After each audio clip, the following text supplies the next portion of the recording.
ప్రవిష్టావాత్మానౌ హి తద్దర్శనాత్ అని ఒక బ్రహ్మసూత్రం. ఈ బ్రహ్మసూత్రంలో రకరకాల విచారణలు ఉన్నాయి.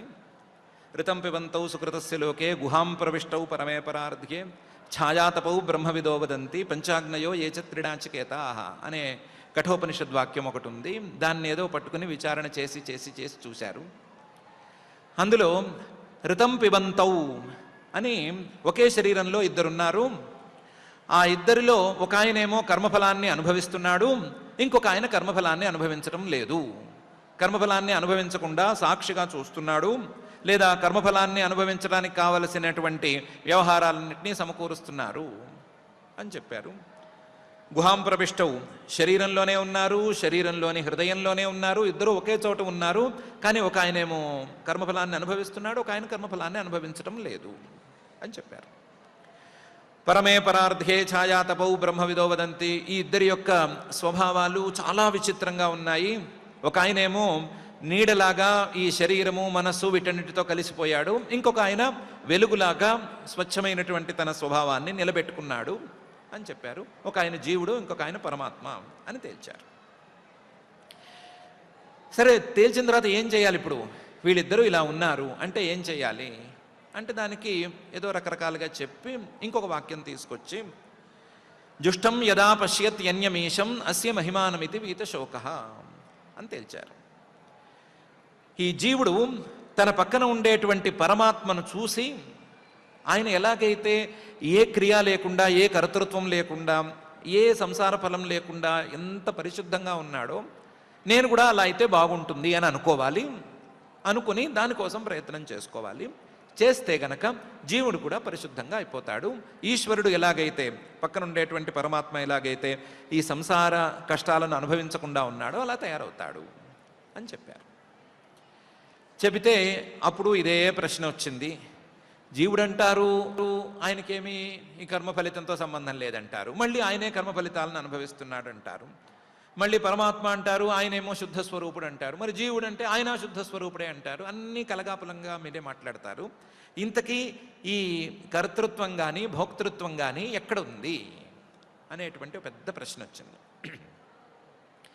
పెద్ద ప్రశ్న వస్తే దానికి రకరకాల సమాధానాలు ఇవన్నీ అయిన తర్వాత చివరిగా తెలుసుకోవలసినటువంటి అంశాన్ని ఒక లాజిక్తో తేల్చి చూపించారు.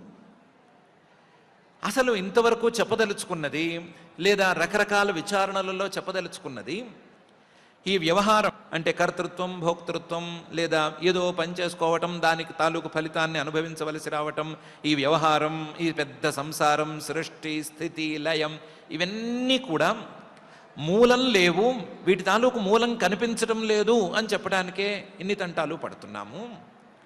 వీటికి ఏ మూలము కనిపించడం లేదు, దీని మూలం సరిగ్గా లేదు అని చెప్పడానికి బయలుదేరాము.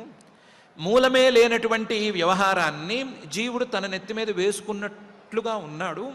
వాస్తవానికి అది జీవుడి నెత్తి మీద కూడా లేదు.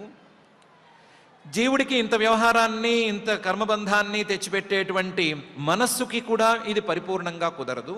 ఎందుకంటే నస్వతః అని జడభరతుల వారు కూడా చెప్పారు కదా, మనస్సు తనంతట తాను చేయలేదు, ఇతర పదార్థాలతో కలిసి చేయలేదు, ఏ రకంగానూ చేయలేదు. మనస్సు చేయలేదు, జీవుడికి సంబంధం లేదు, అయినా సరే ఇంత వ్యవహారము కనిపిస్తోంది. మరి కనిపించినప్పుడు ఏం చేయాలి అంటే కొంతలో కొంత ఏం చేయాలి అంటే మనస్సు అనేది ఒకటి ఉంది. ఈ మనస్సు జీవుడి తాలూకు చైతన్య శక్తిని లాక్కుని తానే జీవుడిగా చలామణవుతోంది. ఇప్పుడు జీవుడు అంటే ఈ జీవుడి శక్తిని లాక్కుని తయారైన చలామణి అవుతున్నటువంటి మనస్సునే పెట్టుకుని ఈ మనస్సులోనే కర్తృత్వము, భోక్తృత్వము అన్నీ ఉన్నాయి. నిజంగా వాస్తవంగా మరుగున పడిపోయి ఉన్నటువంటి జీవుడికి ఏ కర్తృత్వము లేదు, ఏ భోక్తృత్వము లేదు, ఏ సంసారము లేదు, ఏ గాడిద గుడ్డు లేదు అని తెలుసుకోవచ్చు. ఉన్నదంతా కూడా మనస్సు నెత్తి మీదే పెడితే మనసుకు మూలం లేదు కాబట్టి దీని మొత్తానికి మూలం లేదు అని చెప్పుకోవటం వీలుగా ఉంటుంది. కాబట్టి ఒకవేళ గనక ఈ సంసారం తాలూకు వ్యవహారం లేదా ఈ భోక్తృత్వం ఇవన్నీ ఎక్కడా అని అడిగితే జీవుడి దగ్గర నుంచి చైతన్య శక్తిని లాక్కున్నటువంటి మనస్సుకి అని చెప్పుకోవటం సులభం. దానికి కూడా కొన్ని ప్రమాణ వాక్యాలు ఉన్నాయి. పైంగిరహస్య బ్రాహ్మణం అని అవనేమనే ఉన్నాయి. తయోరన్య పిప్పలం స్వాద్వత్తీతి సత్వం అనశ్నన్నన్యో అభిచాకశీతీతి అనశ్నన్నన్యో అభిపశ్యతి జ్ఞః తావేతౌ సత్వక్షేత్రజ్ఞౌ. ఇలాంటి వాక్యాలు చాలానే ఉన్నాయి. దాని ప్రకారం జీవుడి దగ్గర నుంచి శక్తిని లాక్కున్న తనలోకి జీవ చైతన్య శక్తిని ప్రతిబింపజేసుకున్నటువంటి మనస్సుకే కర్తృత్వము, భోక్తృత్వము, సంసారము మొత్తము కూడా. కాబట్టి మూలమే లేనటువంటి సంసారం ఆ మూలమే లేనటువంటి మనస్సుకే అంటించేసేసి జీవుడికి ఏ సంబంధము లేదు అని అనుకోవటమే సులభం అని తేల్చి చెప్పారు. అలా చెప్పుకుంటేనే ముందుకెళ్తుంది, లేకపోతే ఏమీ ముందుకెళ్ళదు. లేదా ద్వాసుపర్ణ సయుజా సఖాయ సమానం వృక్షం పరిషస్వజాతే తయోరన్య పిప్పలం స్వాద్వత్తి అనశ్నన్నన్యో అభిచాకశీతి, ఇలాంటి వాక్యాలు ఏవి వెళ్ళవు, ముందుకెళ్ళవు. కాబట్టి సంసారం మొత్తం మనస్సు మీదే ఉంది. ఆ మనస్సు శుద్ధంగా ఏమీ చేయలేదు కాబట్టి జీవుడి తాలూకు చైతన్య శక్తిని తనలోకి ప్రతిబింబం చేసుకుంది అని చెప్పుకోవటమే సులభము. దాన్నే ఆత్మేంద్రియ మనోయుక్తం భోక్తేత్యాహుర్ మనీషిణ అనేటువంటి కఠవాక్యం కూడా చెప్తోంది. ఈ చైతన్య శక్తిని లాక్కున్నటువంటి మనస్సుకే హృదయ గ్రంథి అని కూడా పేరు.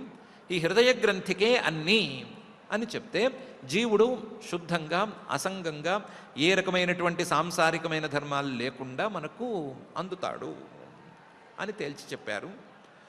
ఒకవేళ ఈ గుహాప్రవిష్టాధికరణ న్యాయం గనక మనకి క్లియర్గా ఉంటే ఆ న్యాయము ఈ న్యాయము ఒకటే, దాని ప్రకారమైనా చెప్పుకోవచ్చు.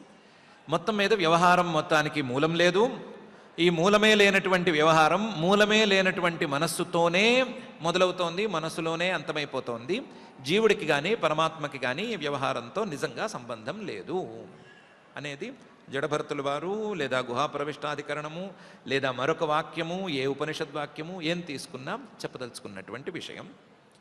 ఆ విషయాల్ని మనం యథాశక్తి అర్థం చేసుకుందాము. కావాలంటే మరొకసారి మాకేం అర్థం కాలేదు ఇంకోసారి చెప్పండి అని అడుగుదాము.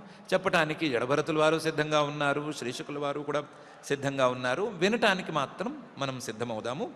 వినటానికి మాత్రం పరిపూర్ణతతో మనం సిద్ధంగా ఉండాలి అని, మనకు వినే యోగ్యత, ఈ విషయాల్ని క్లియర్గా అర్థం చేసుకునేంత వరకు దాని మీద పరిశ్రమ చేసేటువంటి ఒక స్వభావము అబ్బాలి అని, అలాంటి స్వభావం మనకి ఇంకా కూడా పెరగాలి అని ఆ మహత్తమ హృదంతర నిరంతర నివాసి అయినటువంటి అంతర్యామి స్వరూపుడైన శ్రీనివాస పరమాత్మని భక్తిగా ప్రార్థించుకుందాము.